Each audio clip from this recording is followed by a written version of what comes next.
here at Eraring Powerstation behind us, the largest power station not only in New South Wales but in Australia. This power station behind us is just over 2.8 gigawatts.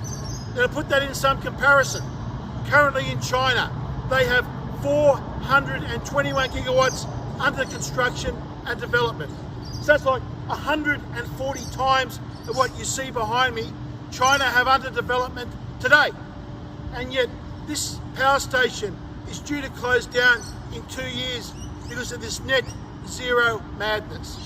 And it's only staying open for another 2 years because of a deal that the New South Wales government did. Otherwise, it will be closing down in August this year. Eraring Power Station is the beating heart of the New South Wales economy. Everything we do, including watching your mobile phone or your computer right now, requires electricity. Eraring is the foundation of all of our prosperity and success. But under the previous state Liberal government, the sums didn't add up, not because of the coal price, but because they weren't getting the subsidies that renewables were. So Eraring was going to shut down. Now Chris Minns comes in, who says he believes in global warming and climate change so much, and he did a review of the state's electricity, and he said, gee, if we shut down Eraring, we're going to have blackouts across New South Wales. So he's thrown in almost $500 million as an underwriting fund to keep it going, and he says, oh, it'll just be for 2 years, but if you read the fine print, it says it might be up to 4 years. Of course, coal is king. The renewables cannot compete with coal in a free market.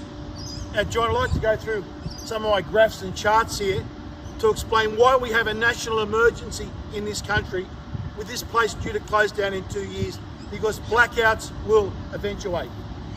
Now, firstly, this first chart here, this is 3 days of electricity production in New South Wales.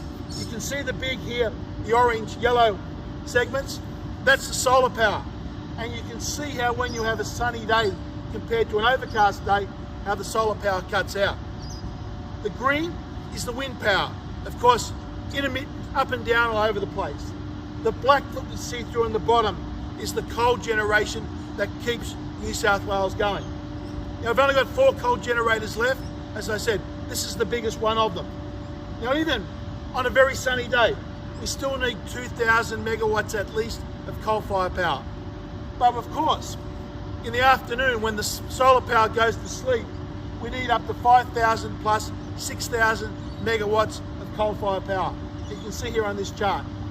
We saw here on the 26th of April, 5:30 p.m, coal needed 5,676 megawatts to keep the grid going here in New South Wales. Now, what the concern is for Eraring and the power stations like this is they have to continue to ramp up and down to overcome the intermittency of the renewables coming into the grid. So you can see here on this chart, it shows the capacity factor of this power plant behind us. We can see here in the afternoon, it ramps up from around 30% capacity to 100% capacity. It's like a truck going screaming down the highway, slamming the brakes on and having to accelerate. So that's why this power station is running inefficiently at the moment, because it is compensating for these intermittent and inefficient renewables. And finally, John, the last chart that should concern everyone in New South Wales and not only Australia. This shows the capacity that we have in the grid, or used to have in the grid here in New South Wales. In 2022, we had over 11,000 megawatts of coal-fired power station in the grid with Liddell.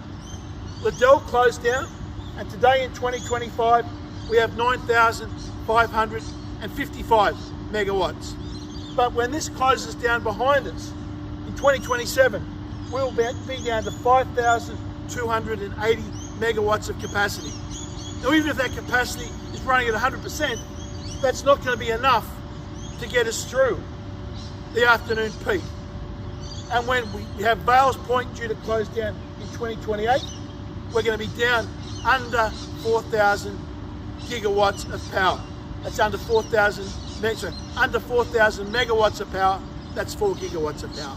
All the while, China continues to build 421 gigawatts of power. This is madness.